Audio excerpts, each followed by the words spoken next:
اگر کوئی رشتہ دار آپس میں جھگڑا ہو جائے، ناراضگی ہو جائے 3 دن سے زیادہ بعد، کافر تو نہیں ہو جاتا، گنہگار ہے، کیونکہ کبھی مومن ایسا نہیں ہو سکتا کہ وہ 3 دن سے زیادہ کسی کے ساتھ ناراضگی رکھے، بلکہ چاہیے کہ تم خود سبقت کرو اور جا کے السلام علیکم کہہ دو۔ اب اگر وہ جواب نہ دے تو پھر گناہ اسی پہ رہے گا، تم بچ جاؤ، کافر تو نہیں ہوتا ہے۔ میرا بیٹا 20 دن سے میرے ساتھ ناراض ہے، کوئی وظیفہ بتائیں، پہلے سبب تو ہو نا، ناراض کیوں ہے، پہلے سے دو تو ٹھیک ہو جائے گا، وظیفے کی کیا ضرورت ہے؟ وہ کوئی چاہتا ہوگا نا، وہ اس کو دے دو، بس کہ وظیفے پڑھنے سے کیا ہوگا، تم بھی تو سوکھے وظیفوں پر گزارا کرنا چاہتے ہو نا، اس کو جناب جو مانگتا ہے دے دو، پھر بالکل ٹھیک ہو جائے گا۔ باقی وظیفہ یا لطیف ہو یا ودود اللہ کا نام ہے، پڑھ کے دعا کیا کرو کہ اللہم الف بین قلوبنا واصلح ذات بیننا واہدنا سبل السلام۔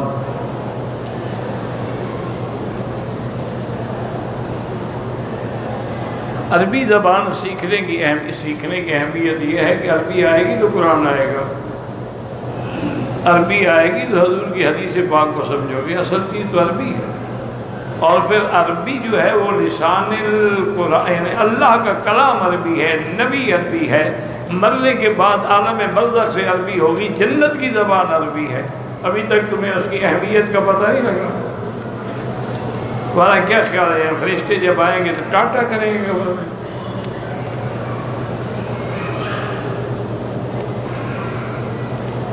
نماز کتنے سال کے بچے پہ فرض ہے؟ حضور نے فرمایا کہ 8 سال کا بچہ ہو تو اس کو کہو نماز پڑھے، 10 سال کا ہو نہ پڑھے تو پھر اس کو مارو بھی تھوڑا، اگر بالغ ہو جائے اب فرض ہو۔ فرضیت تب ہوگی جب وہ بالغ ہو جائے۔ بالغ ہونے کے کئی علامات ہیں کہ اس کی مونچھیں نکل آئیں، یا اس کو احتلام ہونا شروع ہو جائے، یا زیر ناف بال آ جائیں، کئی علامات ہوتی، اور ہر ملک میں بلوغت کی مدت جو ہے اس میں فرق ہے۔ ٹھنڈے ملکوں میں ذرا دیر سے بالغ ہوتا ہے، گرم ملکوں میں جلدی بالغ ہوتا ہے۔ دماغ کو قوی بنانا ہے، گناہ چھوڑ دو دماغ قوی ہو جائے گا۔ یہ جتنے تم غیر عورتوں کو دیکھتے ہو نا، فلم میں دیکھو یا ڈش پہ دیکھو یا ویسے دیکھو، اسی سے دماغ کمزور ہو۔ یہ دیکھنا تم چھوڑ دو، اس کے بعد دماغ ٹھیک ہو جائے گا، کسی دوا کی ضرورت نہیں ہے۔ یہ تم جو چلتے پھرتے بادام کھا رہے ہو، تو دماغ تو ضعیف ہوگا نا۔ پاکستان میں لوگ زمزم کا پانی ملا کے دیتے ہیں، بھائی یہ کوئی حکم نہیں ہے، جو ہے خالص تو کوئی دیتا ہے، وہ جانے اس کا کام جانے، کوئی کفر بھی نہیں ہے، کیا کریں؟ رشتہ دار کے زمزم لاؤ، زمزم ہے 5 لیٹر، کس کس کو پورا کرے؟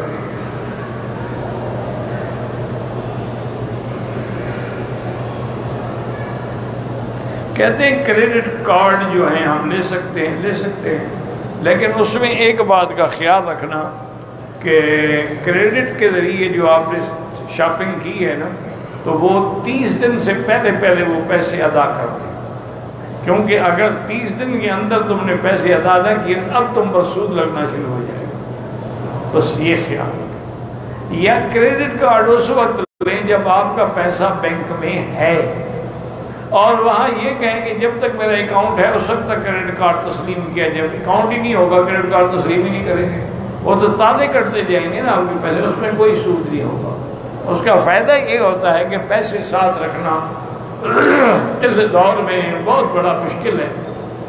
ایک کارڈ ہے، اس کا کوڈ نمبر صرف آپ کو آتا ہے، جہاں ضرورت ہوئی اس کو استعمال کیا، پیسے نکال لیے، تو کوئی منع نہیں ہے، لیکن یہ خیال رکھیں کہ سود نہ بنے۔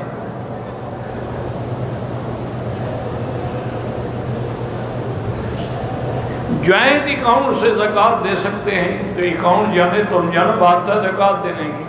ہم 4 آدمیوں کا اکاؤنٹ ہے، میں اپنے اکاؤنٹ سے ہی دوں گا نا زکوٰۃ، لوگوں سے تھوڑی دوں گا، اپنے حصے کی دوں گا نا۔ جوائنٹ اکاؤنٹ سے بھی دے سکتے ہیں، لیکن اسی کی ادا ہوگی جس کی حصہ ہے اور جس نے نیت کی ہے، یہ نہیں کہ سب کی ادا ہو جائے گی۔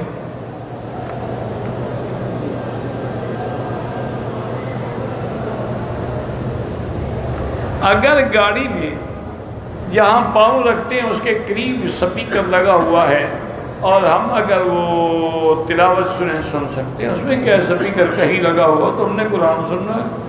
ویسے ایک ادب ہے کہ ایسی جگہ کے سپیکر کو بند کر دو، اوپر والا کھلا رہے۔ جماعت کروانے کا طریقہ ہے، روزانہ جماعت ہو رہی ہے، ابھی شاہ کی کھڑی ہوگی، سیکھ لینا۔ اتنا عرصہ ہو گیا تمہیں طریقہ نہیں آیا بھائی، ابھی عشاء کی نماز ہوگی، پھر صبح کی ہوگی، تو یہ روز جماعت ہوتی ہے، کیسے تکبیر ہوتی ہے، کیسے امام کہتے ہیں بِسَوُّوا اسْتَوُوا اعْتَدِلُوا، اس کے بعد شروع کرتے ہیں، تو یہی طریقہ ہے، اور کیا طریقہ ہوتا ہے؟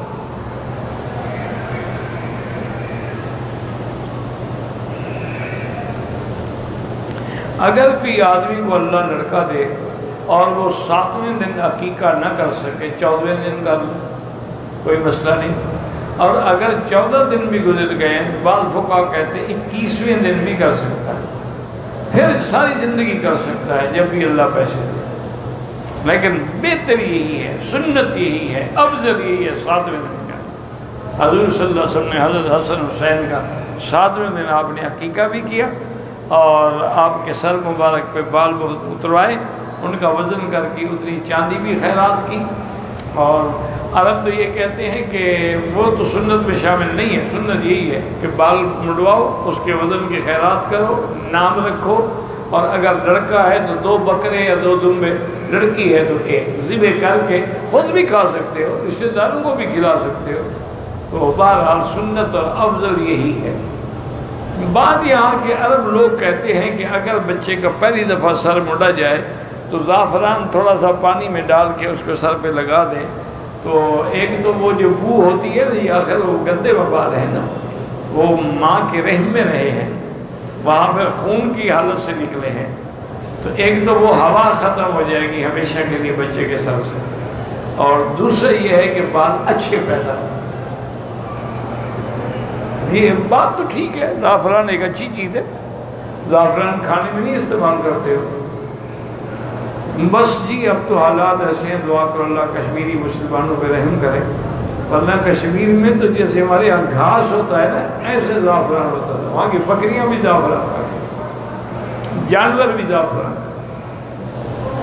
اب وہ جو جنت نظیر تھا نا کشمیر، اب تو جہاں وہاں ظلم کی زنجیر۔ انا للہ و انا الیہ راجعون۔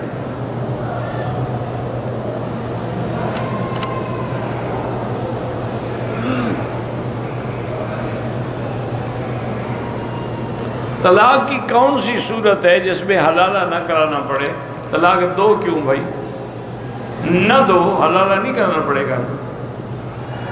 اور اگر ایسا شوق ہو گیا کہ طلاق شوق والی چیز ہے، حالانکہ ابغض الحلال عند اللہ الطلاق، سب سے ناپسندیدہ چیز اللہ کو طلاق ہے، تو ایک طلاق دے دو، اس کے ساتھ رجوع ہو سکتا ہے، کسی حلالے کی ضرورت نہیں، 2 تک بھی رجوع ہو سکتا ہے، لیکن جب 3 طلاقیں ہو جائیں پھر رجوع نہیں ہو سکتا۔ فلا تحل له من بعد حتى تنكح زوجا۔ اصل میں اللہ یہ چاہتے ہیں کہ جس ظالم نے اپنی بیوی کو 3 طلاقیں دی ہیں، وہ عورت پھر اس ظالم کے گھر میں نہ جائے دوبارہ، اس لیے پابندی لگا دی کہ اگر جانا چاہتی ہو تو اور جگہ شادی کرو، مانا کیا ہے کہ نہ جاؤ، اور دوسری جگہ جو شادی ہے وہ بھی کہے نہیں، مستقل شادی ہو، مرضی آئے تو چھوڑے، مرضی آئے تو نہ چھوڑے۔ فلا تحل له من بعد حتى تنكح زوجا غيره۔ اچھا پھر صرف نکاح بھی نہیں، مثلا ایک عورت نے حلالہ کرانے کے لیے عمدن ایک ایسے آدمی سے شادی کی جو ہے ہی نامرد، حلالہ نہیں ہو۔ اچھا ایک عورت نے مرد سے شادی کی ہے تو وہ مرد، لیکن ان کے ساتھ شرط لگائی کہ تم مجھے رات ہاتھ نہیں لگاؤ گے، بس دنیا کو دکھانے کے لیے میں نکاح کیا ہے، تب بھی حلالہ نہیں ہوگا۔ حضرت تزیکی اصیلتہ، جب تک وہ جماع کر کے اس کا نفع نہ حاصل کرے اس وقت تک پہلے خاوند پر حلال نہیں ہوگی۔ تو معنی اصل اسلام کا کیا ہے کہ اس ظالم کے گھر میں نہ جاؤ جس نے تمہیں پورا برسٹ مارا ہے، 1 گولی سے بھی تم مر سکتی تھی، 3 گولیاں مارنے کی کیا، جب اتنا ظالم ہے پھر جہاں چاہتی اسی کے گھر میں۔ اسلام اس لیے روک رہا ہے کہ عورت کی حفاظت ہو، عورت دوبارہ یعنی اس جیسے کہ حدیث میں کہ لا یلدغ المؤمن من جحر واحد مرتين، اگر ایک غار میں سانپ ہے تو دوبارہ پاؤں دے کے دوبارہ نہ ڈس جاؤ نا۔ جب ایک گھر میں تم ڈسی گئی، تمہاری عزت ختم ہو گئی، تمہیں طلاق دے کے بے آبرو کر کے گھر سے نکالا گیا، پھر اسی کے بعد جانا چاہتی ہو؟ اس لیے اسلام نے یہ کہا ہے واللہ اعلم۔ اللہم صلی علی سیدنا محمد وعلی آل سیدنا محمد مبارک وسلم۔ لا الہ الا اللہ الحلیم الکریم، لا الہ الا اللہ الحلیم العظیم، لا الہ الا اللہ رب العرش العظیم، لا الہ الا اللہ رب السماوات ورب الارض رب العرش الکریم۔ اللہم انا نسألک موجبات رحمتک وعزائم مغفرتك والسلامة عن كل إثم وغنيمة عن كل بر۔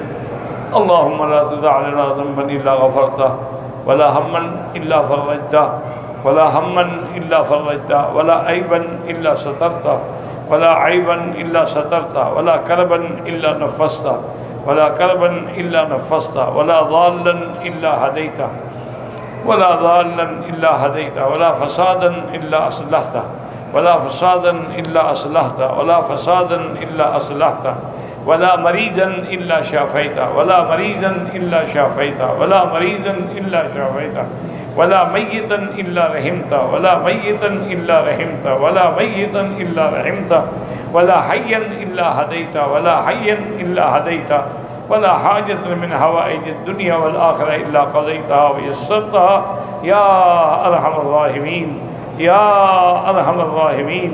اللهم انصر الإسلام والمسلمين، اللهم احفظ سائر بلاد المسلمين وهذا البلد الأمين، فاجعل آمنا مطمئنا سخاء رخاء إلى يوم الدين برحمتك يا أرحم الراحمين۔ صلی اللہ تعالی علی خیر خلقہ سیدنا محمد وعلی آلہ وصحبہ اجمعین۔ اللہم صلی علی سیدنا محمد وبارک وسلم علیہ۔